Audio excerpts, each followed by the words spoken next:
Thank you very much, Papa, for that great introduction and very warm welcome. And I really appreciate you and SIETAR Europa and the global SIETARs giving me the space to talk about my book and talk about these ideas. I really appreciate that. And it's lovely to see so many of you here this evening. And I know it's being recorded, so all of you who are tuning in after this evening, great to see you, as it were. I'm really, yeah, just excited to share more about the book with you, have this discussion, answer your questions. As Papa was saying, yes, to challenge each other, to get into the meat and bones of all of it and discover the rich complexity together. So let's leap in. Just a word of note, I have two screens going on and I have the chat open and I'm going to try and hopefully keep that open while we're going through, but I might not be able to catch everything because there's a lot going on this side. So if I miss something, please feel free to come off mute. If you have a question, if something interesting is going on in the chat I'm not able to see, let me know. Let's make this interactive. Okay. So a brief introduction to who I am and what I do. As it says there, then I'm an inclusion and culture specialist. And my niche around this is really helping people bridge the say-do gap, because I find many of us are aware of what culture is, what the importance of it is, and also we're aware of what inclusion is. We want to be more inclusive. We hear about inclusive leadership and we think, great, that sounds like something that I aspire to be. But we don't know exactly what it means to be an inclusive leader in practice, for instance, what it means to be culturally sensitive and culturally fluent and adapt yourself in different situations. So the work that I do with clients, mainly large global and multinational organizations, also NGOs of various different clients around the world, is helping them to bridge that gap and really understand in concrete terms what these things are so that they then can be successful in all of their various endeavors, essentially. And as it says there, I have a range of different things that I do. I give a lot of talks, webinars such as this, in person as well, conferences, corporate events. I do strategic projects as well, consulting around areas to do with inclusion and culture. I give workshops, and as it says there as well, my background comes from global program management. I actually started my career in the tech industry, so lots of insights from there, and even drawing upon some of my personal experiences as a woman in tech for some of the vignettes and chapters in the book, speaking to people that I had worked with, bringing in their experiences, etc. So you'll probably notice as we go through, when I bring up sometimes examples of the way I speak, you'll be able to trace back my corporate and tech roots from that side of it. And as it says there at the bottom, author of Women, Intersectionality and Europe, which is why we're gathered here today, and I'm looking forward to getting into that. But before I talk any more about this topic, or even say anything about the book, I wanted to ask you all a question and invite you to reflect. So you can see there a question. How would you describe yourself to someone who knows nothing about you? Imagine that you're meeting somebody for the first time, you've never met them before, you've never had any correspondence, and you want to tell them about yourself. What would you say? What would you communicate? Just take a few moments. There's no need to write anything into the chat or to say anything. Just reflect for yourself. What would you say to them?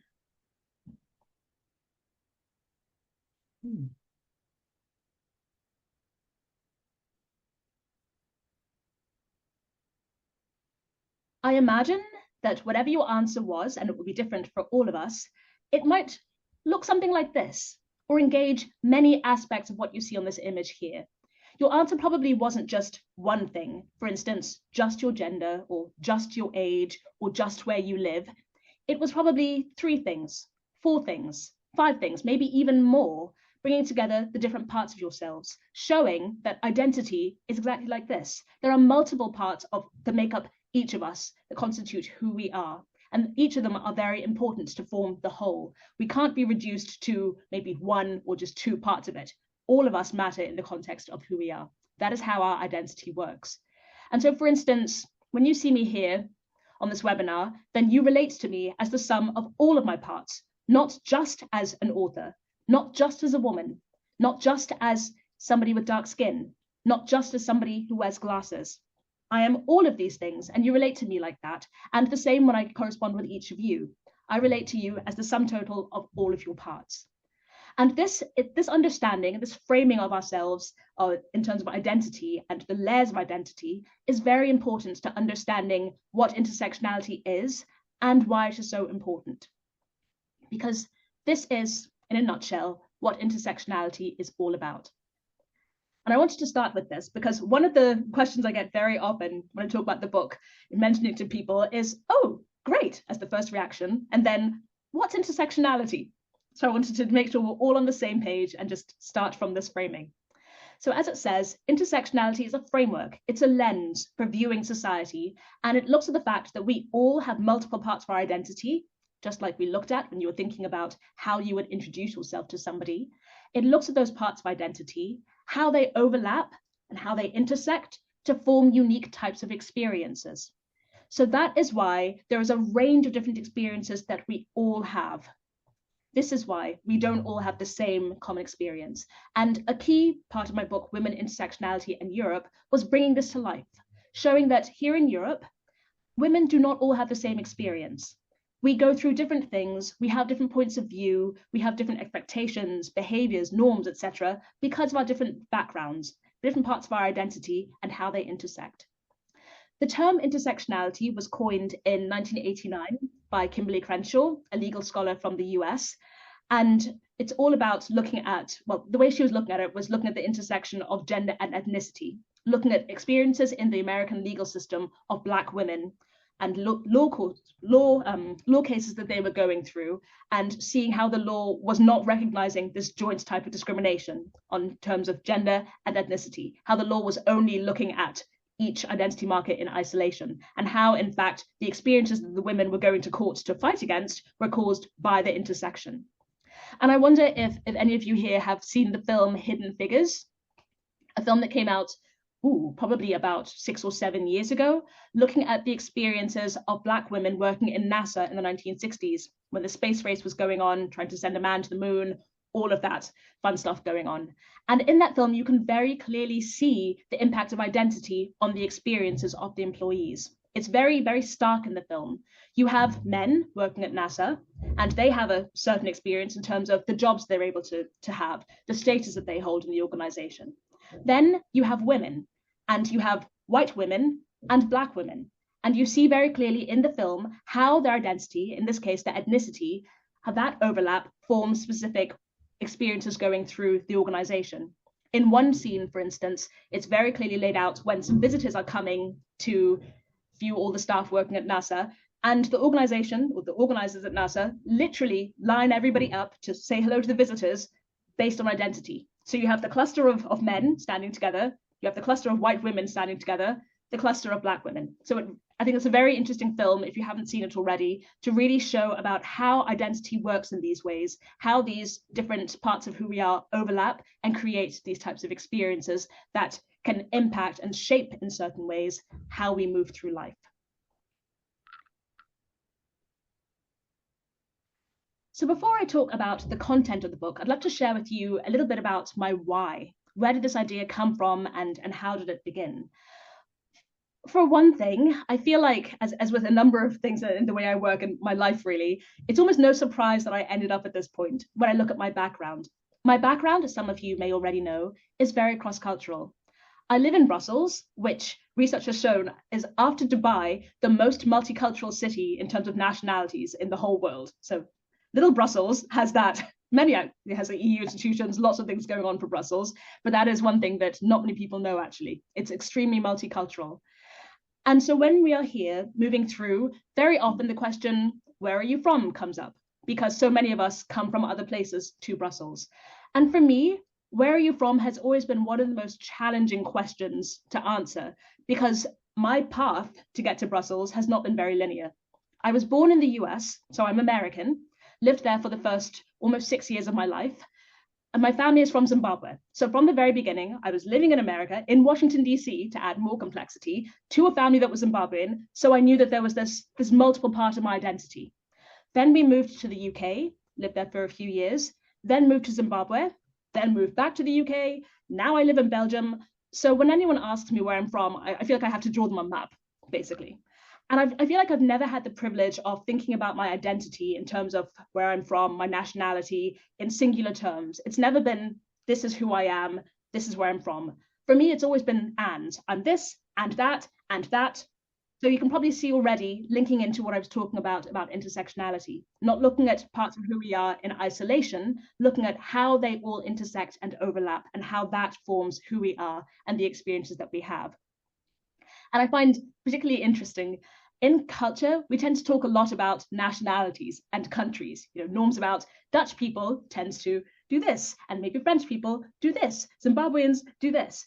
So while I've been studying culture and working in this field for many years, this has always been on my mind, that part about multiple nationalities, multiple different references, being a third culture kid, very alive in terms of my experiences.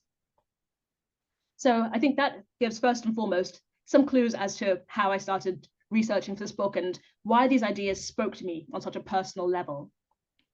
The second point, as it says there, is about filling a gap. As I said earlier, I work in inclusion. I work with many different clients. And one question that was coming up again and again was people saying, and I feel very justified in saying this, them asking me, this all sounds very interesting, what you're saying. DE&I, yes, lovely, intersectionality. But the terminology like intersectionality comes from the US. And a lot of the case studies in companies, the stories people tell, they're from the US and they're rooted in US culture. Does it matter to us here in Europe? Does it actually concern the way that we live? Does it matter to us? Is it relatable for us? And my instant answer was yes, but I didn't have resources that I had at hand to show that this was the case and to prove this. So I've always been somebody who enjoys writing. And I started thinking, maybe I can create something. I can write something, create something that brings together stories and data from a European perspective to show how DE&I lives and breathes in our society. And really looking at, as it says there in the title, Europe, it's not just the EU member states, it's not just Western Europe, it is as many European countries as I could find data about. Vatican City, for instance, is not in there because there isn't much data on different things like the motherhood penalty coming on there, but as many other countries as I could find data on, I put it in there to really try to provide some resource that we can have here in Europe showing how these concepts live and breathe and relate to our lives, for sure. The third point there about the reality of the world we live in right now. It's always interesting each year when the UN and the World Economic Fund, etc., bring out information about inequity. For instance, talking about the number of years it will take at the current rate of change to reach gender equality. I was just looking up today to be aware of the latest figures, and the latest figures are it'll take 123 years to reach gender equality.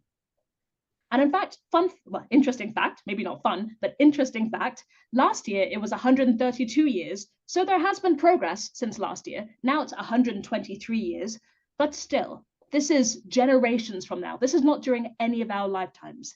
And I, for one, think that this needs to change. And I'd love to see gender equality a lot sooner because it benefits all of us, not just women, all people of all genders. We all benefit from gender equality.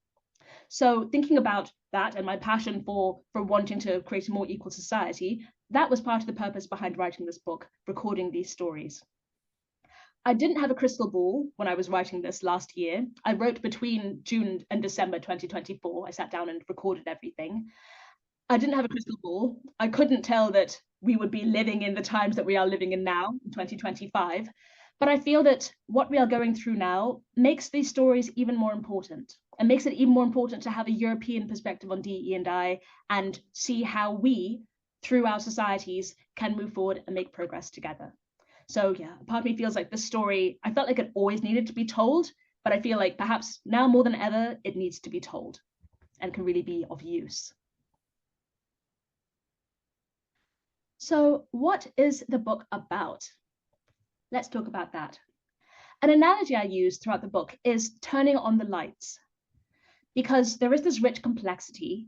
And as I said, I didn't find many resources that compiled research about intersectionality and gender in Europe. The resources, I mean, there is data out there. I was able to pile in a lot of research insights into the book, so it was out there, but it was about putting it all together and framing it in this way to provide one document, essentially, that brings it all together. So turning on the lights and showing the rich complexity, shining a light on what is there, on the complexity, and how we can move forward to create solutions that are inclusive, and intersectional here on this continent and further afield. So in the book, a key part of it is looking at the compiled data. It's a mixture of research insights, data from academic studies, so hard figures, quantitative data, stacked, things like that. And I got them from, as I said, academic studies from across the continent. People are being researched, telling their stories, surveyed, things like this. Also, there are a lot of European resources out there, things like Statista, bringing in information about things like the budget for Frontex, protecting the European borders, looking at how much people spend on average in healthcare, how long people wait to see a doctor, and primary care providers in different countries. Research insights like this have all been compiled together into the book. A second thread was stories, speaking to a lot of different women from many different backgrounds around the continent and finding out about the nuances, because the numbers can only say so much. If we hear, for instance, that 80% of women like to eat bread on Tuesdays, I'm just pulling that out of nowhere, but let's say we have that, then okay, it tells us something, but what does that actually mean? Why aren't the other 20% eating bread on Tuesday? Is it because they don't like it? Is it because they've eaten it on every other day and so Tuesday is their day off? Is it because they're actually allergic to bread so they never eat it? All of those things. So what are the actual stories that fill in those gaps, that give the richness and the nuances, and also that help to really bring to life the fact that women's lives are similar in certain respects, but can also differ in other respects within the same identity markers. And look at case studies as well, particularly in the final chapter, which is focused on the tools for inclusive solution building, looking at case studies from my own business practice, from companies as well in Europe, to see what is going on, initiatives, projects, and how we can use these as a positive example. A key part of the framing of the book is looking at different identity markers. So by this, I mean things like neurodiversity, age, ethnicity, disability. There are chapters dedicated to these, as well as an initial chapter talking about what is intersectionality and framing it, but diving deep into different identity markers and looking at some of the ways in which women who have the same identity marker, for instance, women who are disabled, have different types of disabilities, live in different countries, and have access to different types of reasonable accommodations through the legislation in their countries in Europe because of this. So I wanted to read a little bit from the book to bring this to life, from the chapter on disability, and to bring to life as well how the book incorporates things like research data and then also stories. So here's a passage from a chapter, Diminished by Default, looking at women with disabilities and looking at particularly the social model of disability, the fact that very often it is the way that society is structured that disables women and all people with disabilities rather than the conditions that we have. And I think this example brings it to life. So for women with disabilities, navigating public transport networks in Europe often involves diligent planning, patience, and resilience. For starters, many networks are not 100% accessible, and they may have different accessibility rules and standards that apply to different types of services. Here is the kind of maze that a woman in a wheelchair had to battle through to get around Paris in 2024. First of all, taking the bus. In Paris in 2024, all bus routes were wheelchair accessible, but not all of the stops that the buses service were accessible. If she takes the train, the RER lines in Paris are all wheelchair accessible. In addition, many stations offer unassisted street-to-platform access. However, there is no unassisted access between the train and the platform. Wheelchair users need to contact staff at the station they plan to pass through well in advance of traveling in order to reserve a wheelchair ramp. And the third example, taking the metro. In Paris, wheelchair users can only travel unassisted on one of Paris's 16 lines, just one. And only 29 metro stops are accessible across the entire network, which is a measly 9%. So examples like this are some of the data that I was using to research to craft the story of what the realities are that women face going about their daily lives. And then a second example, bringing through a story element, looks at a woman in Belgium and looks at the fact that there are reasonable accommodations that are in European legislation so that people who have disabilities are able to access services and even technology sometimes that helps them to perform what they need to do at work, and it enables them to be successful. Well, here's a story I found from a research study about a woman who talks about her experience of trying to access this. Marjan, who lives in Flanders, Belgium, says she feels personally guilty about how her reasonable accommodations impact her peers. She was diagnosed at 55 with fibromyalgia and also has hearing loss and a painful, chronic form of arthritis. I find for myself that I'm not valuable to the team, she says. My boss also complains about it. She says, you have your adjusted work package, but for the team, the loss in productivity for the team is not substituted. So I have to take on less work because of my reasonable accommodations, but it's at the cost of my team. There is a sense that Marjan's manager sees these accommodations as an act of charity, not as Marjan's legal entitlement and a mechanism for her to continue to add value to both the team and the company. And in the study, Marjan was talking about the fact that she used to do a lot of overwork, essentially, working weekends, working in evenings, because that was part of the company culture. That was what was expected of everybody. And she was rewarded. People thought highly of her because of that. But now, due to her disabilities, she's not able to. And so she notices how people now treat her differently because she's no longer able to be productive in the way they want her to be. So here it says, today she refuses to do this overwork on account of her health, a choice that her colleagues do not understand. She also speaks of the emotional toll of the general culture of suspicion that is related to performance and productivity in the company. She says, a co-worker of ours got cancer and had been out of the office for treatment for a long time. One day, someone said, you know, I'm pretty sure that she is exaggerating this cancer thing, trying to not have to come in for work. Such a reaction makes me think, what must these people say about me behind my back? It really hurt me. It makes me very, very angry as well. So showing an example there, as I said, about the mix of different sources drawing together to provide this picture, this nuanced picture of how women exist at different intersections within Europe. And the third bullet point there talks about one chapter, which is different to the others. I mentioned that many of them dive deep into different identity markers, like disability, and one chapter is dedicated to the climate crisis, showing that the climate crisis is a feminist issue because the research shows very clearly that on the whole, women and girls as a group are most impacted by the effects, most negatively impacted and disproportionately impacted by the climate crisis. So bringing to life what that means in the context of women and girls in Europe and showing the nuances of that. There's a whole chapter dedicated to looking at the climate crisis through an intersectional feminist lens. And the final chapter looks at where do we go from here? It's literally called that. Where do we go from here? After all of the complexity, all of the nuance that we've dived into in the previous chapters, how do we move forward? How do we build solutions based on what we know now that are inclusive and intersectional? And there we go. I came to 4 recommendations, going in with case studies and examples to illustrate each of them. First, looking at bottom-up solutions, so making sure that we have solutions that take into consideration what people impacted by them actually experience, and are not top-down, hoping that we manage to cover everything. They're really bottom-up. We consult with impacted populations, and we make sure that their experiences are directly reflected in what we come up with as solutions. Secondly, looking at the fact that the nuances and the experiences, the challenges that women experience, as the book demonstrates, are highly specific. They're not generic, they're not just one size fits all, they're highly specific. Therefore, we need specific solutions in order for them to be meaningful as we move forward. The third point is about representation.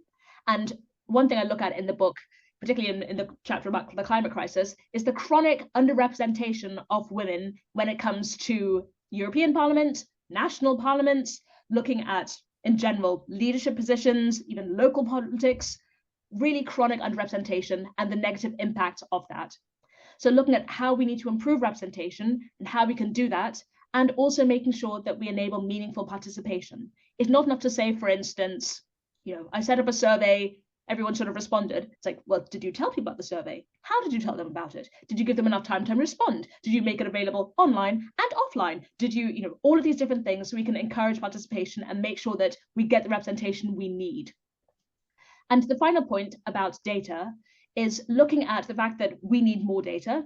I talk about that often in the book, and it's in a lot of research studies out there in Europe. We have some data, and it's a start, but we need more to really understand the nuanced picture. And as we collect more data, it needs to be disaggregated. In other words, it's not enough to simply, as I was saying earlier in my example, it's not enough to just say, for instance, 80% of women like to eat bread on Tuesdays. Okay, but what about the countries that these women are living in? What about the age range? What about the ethnicities? What about the religions? All of these different things, because this complexity, this understanding is how we really understand people's lived experiences. And that is what enables us to make sure that we have the representation when we're solution building, that we have, in that case, the specific solutions so that they actually are meaningful solutions. Because we have seen in the research, and we've seen time and time again, that when we don't have these elements, we can do the best we can and we can put solutions in place, but they won't actually create the impact that we want to see.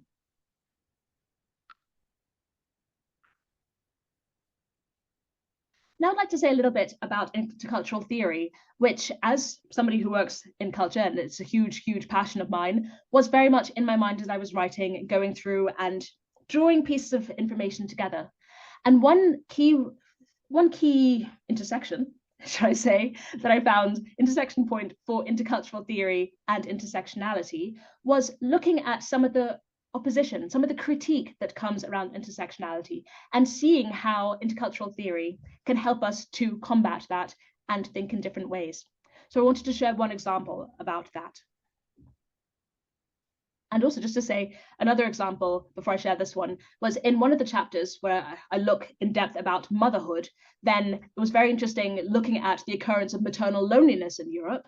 And there's a lot of that, the research shows, a lot of women who are feeling very lonely, being very judged by society when they become mothers, and looking at this through the lens of collectivism and individualism. So another example of how that came in the different chapters.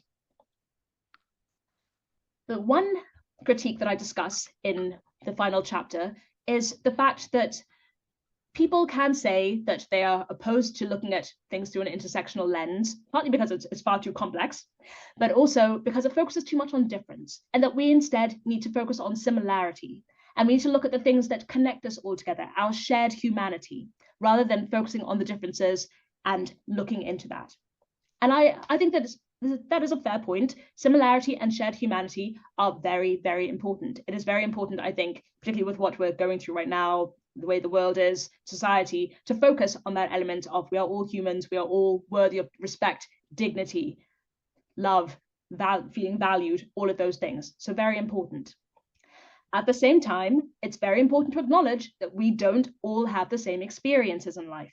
And our different identities and the ways that these identities intersect is key to understanding why we don't all have the same experience and how we create solutions that are meaningful and impactful for a wide range of people, and not only meaningful and impactful for a narrow range of people. That is what happens when we get to the top-down solutions, when we don't have enough representation, we don't have good enough data, etc. So I think that it's very important to think about that. And one thing I brought up in the book, specifically on this point, was Milton Bennett's development of an intercultural sensitivity framework, and looking at the different steps that people go through as they learn about this. Looking at, in particular, the shift that happens when people move to stage 4, acceptance. And so they are out of the zone of ethnocentricity and they move into ethnorelativism. And they start being comfortable with the fact that difference exists, that all cultures hold merit. And this mindset guides them and enables them as they move through up to the 6th stage of integration with difference. And looking at the fact that difference exists, there's always going to be that. We can't just ignore the complexity because maybe that makes us feel more comfortable. We have to be comfortable with the fact that difference does exist, and also acknowledge the fact that difference can just be different. There doesn't have to be a value ascribed to it. It's not necessarily good or bad. It just exists. How can we be more curious about these differences? How can we coexist, adapt to each other, and find that integration way of thinking. So this is one example of how I found intercultural theory to be helpful when thinking about intersectionality and bringing these two fields closer together, in a sense, DE&I and cross-cultural theory. I'm just going to keep an eye on the time. Okay, lovely. So I'd love to have plenty of time for discussion and questions and to hear your thoughts. So I wanted to mention a few points about self-publishing, because as well, I've been getting a good number of questions about this when people are asking about how I managed to do this and then wanting to know more about the self-publishing process. And I did actually attend a webinar through SIETAR about 2 years ago where somebody was talking about publishing their book. There were a lot of us there. So I think this could be a very interesting topic many of us want to know about. I'm sure there are book ideas inside of all of us, which is great. So in the end, I'll start with saying that I'd always known of publishing, yes, but I didn't really know what the industry entailed. I think probably as many of us do, we have awareness of something, but we don't really know exactly what it entails. So it was a real journey going down the rabbit hole and seeing what the different options were, understanding what they all were, and then making the choice whether to go with traditional publishing, hybrid publishing, self-publishing, this whole range of options and which one might be best for me. In the end, after having some discussions with publishers and even receiving an offer, I decided that I wanted to self-publish. And this was largely for the first bullet point you see there, having total control of the work from start to finish. For me, this meant having control of the timeline, most importantly, because it's a nonfiction book. And I was very aware as I was writing in that 6-month stretch last year, I was very aware of the fact that the information was, it was very topical and very timely right then, but the longer it goes unpublished, the more out of date it becomes. And so I wanted to have control over that timeline to make sure that I could publish it as soon as possible, quite frankly. And self-publishing allowed me to do that. I also feel like right now, seeing with what's going on with the DE&I industry, what's going on in the world, etc., I do wonder whether if I'd gone with the traditional publisher, whether maybe they would have said, let's not publish this right now because of all the controversy right now. Or maybe they would have published it, but they would have edited it in a way to maybe, dilute it slightly, make it more palatable. So I'm very comfortable with my decision, ultimately, having that control over the timeline, the content, the design, rather than going and losing some of that power along the way. Since it was a self-published work, I was very, very conscious of the fact that I wanted it to be credible. I didn't want to create something that maybe I thought was good, but everyone else picked up and thought, oh my, the quality of this is not good. That was very important to me. So I made sure that I consulted people along the way who are experts in the field. I had beta readers, for instance, who read works like this. They are very, very knowledgeable. They gave me great feedback. They were brutally honest about how I could make changes. And so that I realized that people who know this field, who are respected in this field, they feel it's credible. That gave me a certain level of certainty around the credibility of the book. I also I have experience with editing and a lot of comms experience. So I did quite a bit of it myself, but I did work with professionals to do things like the cover design, to help with the editing, to make sure that it was as robust as possible. So yes, it's self-published, but that doesn't mean that there's minimized quality in any way. That was very important to me. And yeah, credibility in terms of the messaging and the inferences I was drawing, etc. One thing that I was not aware of, and I was pleasantly surprised about, was I was thinking that self-published books wouldn't be accepted in bookstores, in brick and mortar bookstores down the street, buy a book, for instance. But I was very pleasantly surprised that that was not the case. And so the book is available in selected bookstores. On my website, there's more information about that. And so yeah, it's been a lovely bonus being able to go into a bookstore here in Brussels, for instance, and see my book there with other books being sold. Like that was a great thing that I didn't necessarily think would be available to me when I chose to self-publish. So that was a lovely celebratory moment for sure.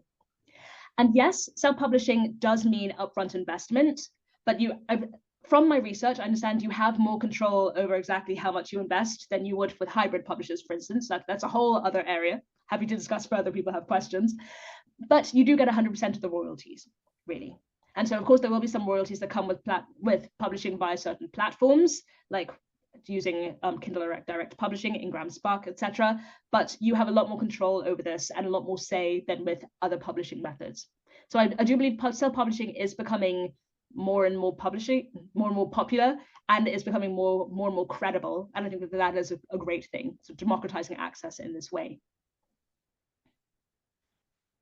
So before I open for Q&A, and I'd love to hear your thoughts, I already see that we have some thoughts coming into the chat, then a call to action, something to leave in your minds.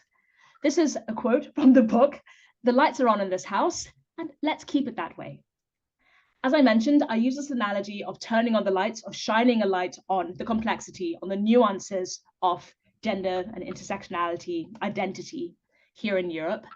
And I would love, as a result of the book, for this to be something that encourages us all to stay curious. I write in the foreword when I talk about my purpose for writing the book and my intentions and clarify some issues.